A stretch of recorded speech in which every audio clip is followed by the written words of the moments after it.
साथ जो है हम लोग कुछ चीज़ें और सपोर्टिव के लिए चलाएँगे, तो इंशाल्लाह वो भी मैं आपको बताऊँगा।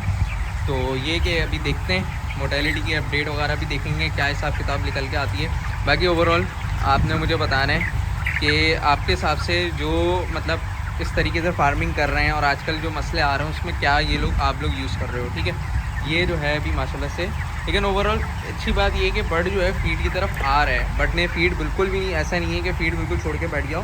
गोल्डन अपॉर्चुनिटी है, अभी 10 दिन के अंदर अगर आप चूज़ा डाल सकते हो आप डालो, और मैं इंशाल्लाह आपको गारंटी दे सकता हूँ कि इंशाल्लाह आने वाले वक्तों में ना, जब 45 दिन के बाद आप बोलोगे ना, तो वही जो 80 रुपये का जिन्होंने चूज़ा प्लेस किया हुआ होगा ना, वो इंशाल्लाह फ़ायदे में रहेंगे, ठीक है।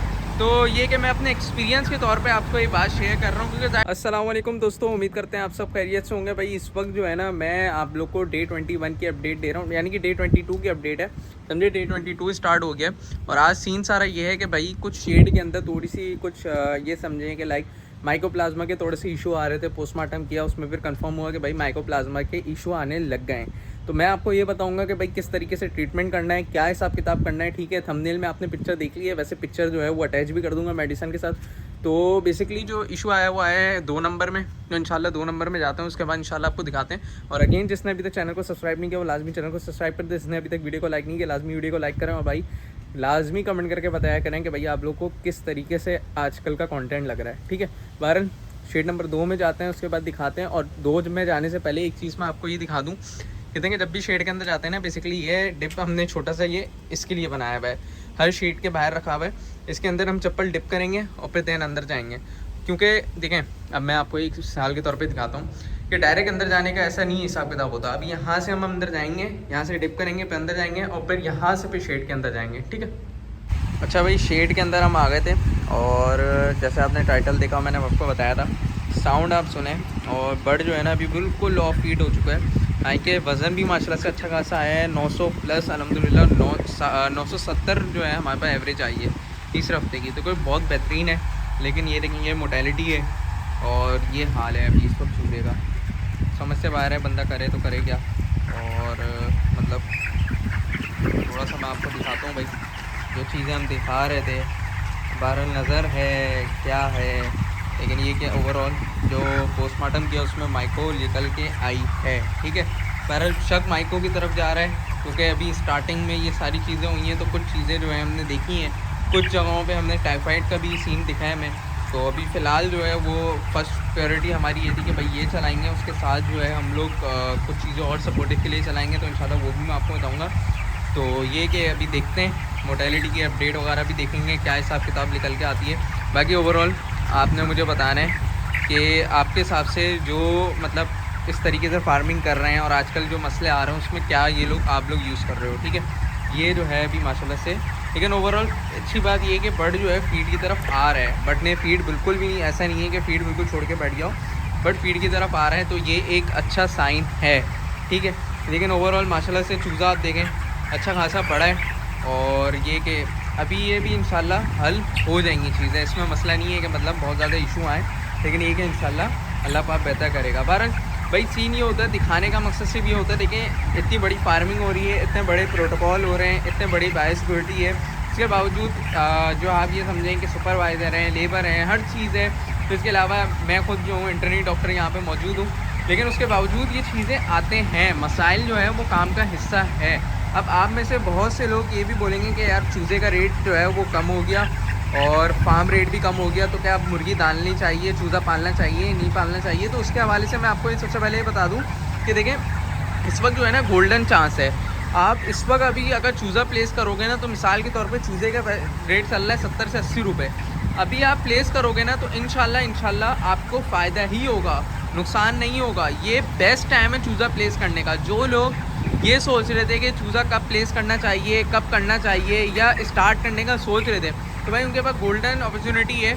अभी 10 दिन के अंदर अगर आप चूज़ा डाल सकते हो आप डालो, और मैं इंशाल्लाह आपको गारंटी दे सकता हूँ कि इंशाल्लाह आने वाले वक्तों में ना, जब 45 दिन के बाद आप बोलोगे ना, तो वही जो 80 रुपये का जिन्होंने चूज़ा प्लेस किया हुआ होगा ना, वो इंशाल्लाह फ़ायदे में रहेंगे, ठीक है।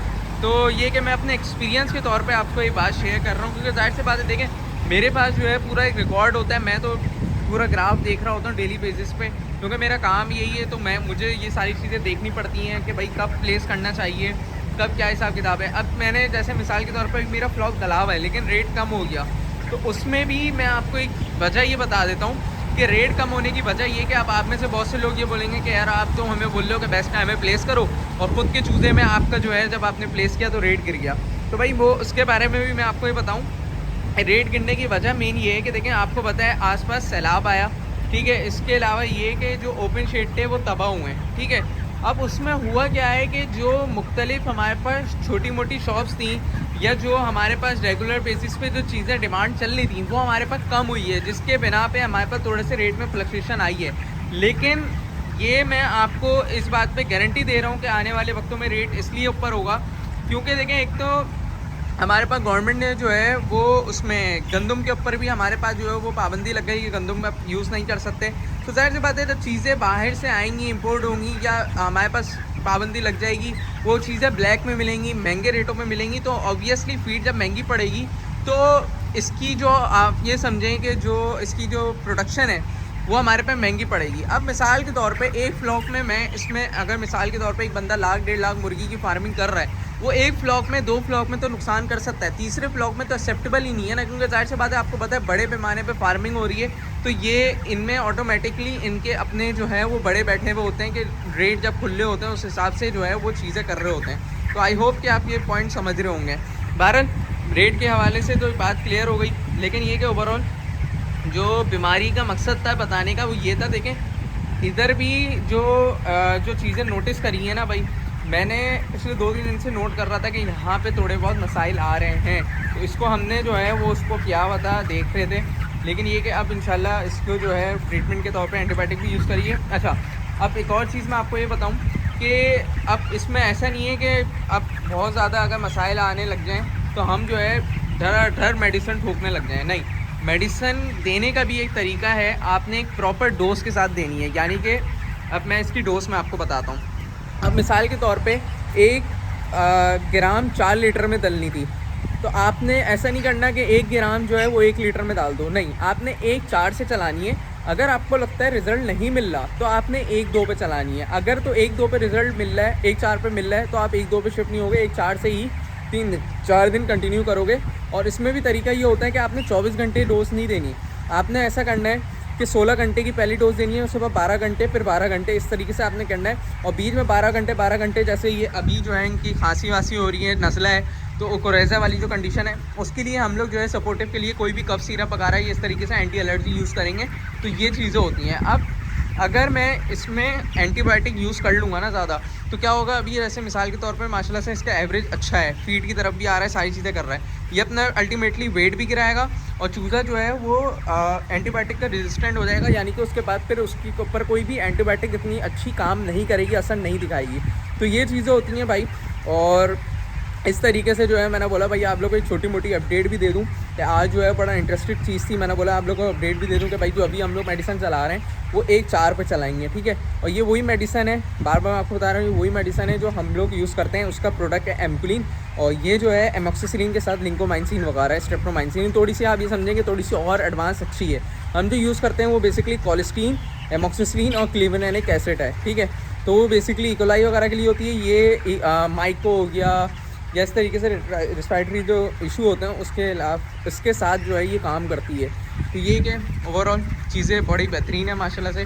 और ये है कि माशाल्लाह से अभी आप देख लें चूज़ा फीड की तरफ भी आ रहा है और चूज़ा जो है चारों तरफ मतलब घूम रहा है। बुखार वाली कंडीशन है, लेकिन ये कि दिखाएंगे। बाकी आप लोग मुझे कमेंट करके बताएं, अगर आप लोगों ने बोला तो मैं आप लोगों के लिए बहुत अच्छे अच्छे सिम्टम निकालूंगा, यानी कि वो सिम्टम दिखाऊंगा कि आपको फार्मिंग करने में आसानी हो। यानी कि जब चूज़ा बुखार में होगा कैसे पता चलेगा, ठीक है, जब चूज़े को नज़ला होगा स्टार्टिंग वो कैसे पता चलेगी, चूज़े की ब्रीड नॉर्मल कौन सी होती है और बीमारी में कौन सी हो जाती है। इसके अलावा ये चूज़े की फ़ीड किस तरीके से बढ़ाएं, यानी कि चूज़ा तेज़ी से ज़्यादा फ़ीड खाए, तो वो आपने मुझे कमेंट करके बताना है। अगर आप लोगों ने कहा तो इंशाल्लाह हम उसके ऊपर टॉपिक पे वीडियो बनाएंगे ताकि ये कि आप लोग को भी मज़ा आए। बहरहाल अभी ये कि माशाल्लाह से ओवरऑल इसको ज़्यादा तंग नहीं करेंगे, तो ज़ाहिर सी बात है जो सिक बर्ड होता है इनको बेसिकली सिक बर्ड हम लोग जो कह रहे हैं, उसको ज़्यादा डिस्टर्ब नहीं करेंगे कि वो ऑलरेडी स्ट्रेस में और स्ट्रेस में ना चले जाए, तो इसीलिए उसको ज़्यादा छेड़ेंगे भी नहीं। तो ये एक मैनेजमेंट का असूल होता है कि भाई इस तरीके से आपने चीज़ें देखनी होती हैं, ठीक है। बहरहाल अभी ये कि माशाल्लाह से चीज़ें चल रही हैं अल्हम्दुलिल्लाह, और उम्मीद है कि इंशाल्लाह 1-2 दिन के अंदर ही बर्ड रिकवरी पे आ जाएगा, मतलब इतना मसला नहीं होगा हमें, ठीक है। तो ये कि कमेंट करके लाजमी बताएं कि भाई कंटेंट आपको कैसा लग रहा है, ठीक है।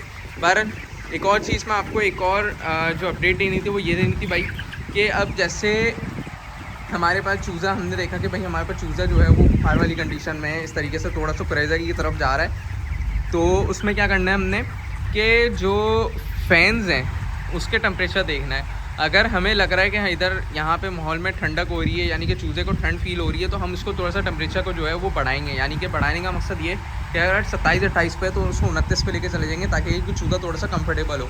इस वक्त ये चीज़ें देखी जाती हैं, और मैं तमाम लोगों से यही रिक्वेस्ट करूँगा कि जो भी सुपरवाइज़र हैं या डॉक्टर जो फ्यूचर के इंशाल्लाह बनेंगे, तो उनके लिए ये एडवांस, मतलब एक अपने एक्सपीरियंस के तौर पे एक चीज़ मैं आपको बता रहा हूँ, और ये सिर्फ मैं आपको ये समझेंगे बहुत काम आने वाली चीज़ है कि जब भी आपको चूज़ा बीमार हो ना, अगर मिसाल के तौर पे आज का टेम्परेचर उसका 27 बन रहा है, आपने उसको 27 नहीं देना, आपने उसको माहौल के हिसाब से एडजस्ट करना है। यानी कि अगर वो 30 में खुश है, 30 में फीड खा रहा है, प्रॉपर बैठा हुआ है, बुखार उसका कम हो रहा है, तो 30 देना है। अगर उसका 30 में नहीं है, उसका 29 पे रुक रहा है, 28 पे रुक रहा है, 31 पे रुक रहा है, जहाँ रुक रहा है उसको वहाँ पे रोकें।